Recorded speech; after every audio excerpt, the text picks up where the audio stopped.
Akkam jirtu har'ammoo mee mallattoolee daa'imman ifa aduu gahaa dhaban yookaan ifa aduu gahaa hin arganne sababa kanaaf immoo hanqina vaayitaamin D godhatan agarsiisan kan jedhu ilaalla. Chaanalii kanaaf haaraa taana Dr. Abarraa Olaanii jedhama. Ispeeshaalistii fayyaa ijoolleef daa'immanii akkasumas barreessaa kitaaba bu'uura fayyaa daa'immaniiti. Chaanalii kana sabiskiraayib gochuun barnoota yeroo yerootti gadhiisu akka dursa isin ga'u taasisa. Aannan harma haadhaa vaayitaamin D alatti waan hundaa qaba. Waan daa'imaaf ga'u, waan daa'imaaf barbaachisu hunda qaba. Kan inni hin qabne vaayitaamin D gahaa hin qabu. Xiqqoo qaba garuu kan daa'imaaf gahaa ta'e hin qabu. Hanga vaayitaamin D xiqqoo waan qabuuf daa'imman harma haadhaa qofa godhan ji'aan jalqabaa ifa aduutti baasuun akka qaamni isaanii gogaa isaanii jala vaayitaamin D ofuma isaa oomishu taasisuun barbaachisaadha. Vaayitaamin D immoo faayidaa hedduu qaba. Isaan keessaa inni guddaan garuu jabina qaamaa fi jabina lafee namaa ijaaruu keessatti gahee olaanaa qaba. Hanqinni vaayitaamin D dhibee rikeetis jedhamu fida. Mallattoowwan daa'imman hanqina vaayitaamin D godhatanii yookaan dhibee rikeetis godhatanii agarsiisan isaan gurguddoon kan maatiin ilaalanii adda baasanii yoo argan gara mana yaalaa geessuu qaban. Kan jalqabaa addi isaanii fuulduratti guddachuu firoontaal boosiingisee jedhamu. Addi isaanii akkuma suura irratti argitan kana fuulduratti guddata. Kana malees addi fuulduratti guddachuu qofa osoo hin ta'in mataan isaanii bifa rogarfee qabaachuu. Mataan isaanii bifa rogarfee godhata. Kaaput kwaadiraatam jedhama inni kuni.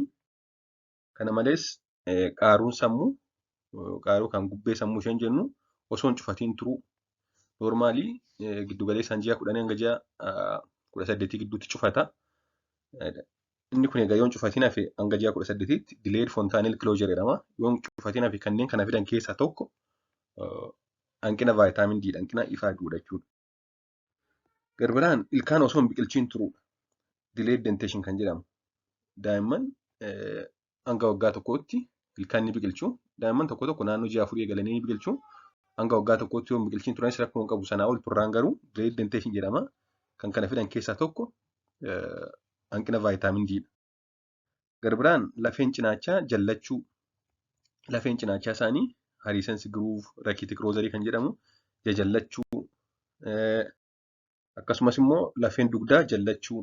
Lafeen dugdaa gara bitaatti, gara mirgaatti, gara keessaatti, gara boodaatti, iskooliyoosis, kaayifoos, lordoosis kan jedhamu gara adda addaatti jajallachuu. Kana malees buusaan harkaa fi lukaa babal'achuu. Buusaan harka isaanii fi buusaan miila isaanii babal'achuu. Enlargement of wrists and ankles jedhaman kun. Akkasumas lafeen mudhii gadi jallachuu. Valgus or varus deformity kan jedhamu. Miilli isaanii yookaan keessatti jallata yookaan immoo alatti. Garbiraan lafeen sababuma xiqqoon sababuma malee cabuu.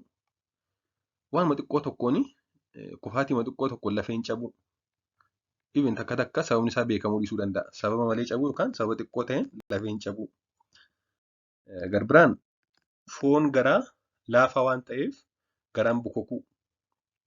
Garaan isaanii foon garaa kanarra jiru jabaataa miti waan ta'eef ni laafaa. Kun immoo garaan isaanii bukokee guddatee mul'atu taasisa. Foonii fi lafeen isaanii laafaa ta'uun guddinni dandeettii sosochii kan akka taa'uu, deemuu, fiiguu boodatti hafuu. Ijoolleen giddugaleessaan naannoo ji'a 6-7 ni taa'u warri kun dafanii hin taa'an. Naannoo ji'a 8-9 ni daa'imu warri kun dafanii hin daa'imanii naannoo waggaa tokko kan deemuu qaban hin deemani. Xinnoo boodatti hafu jechuudha. Jabina qaamaa waan hin qabneef. Lafeen isaanis jabaataa waan hin taaneef. Kanneen kana daa'ima keenya irratti arginaan mana yaalaa geessuun qorannoo barbaachisu taasisnee dawaa vaayitaamin D fi kaalsheemii akkaataa ogeessa ajajeen kennuufiin barbaachisaadha. Waan dhaggeeffattaniif hedduu galatoomaa turtii gaarii.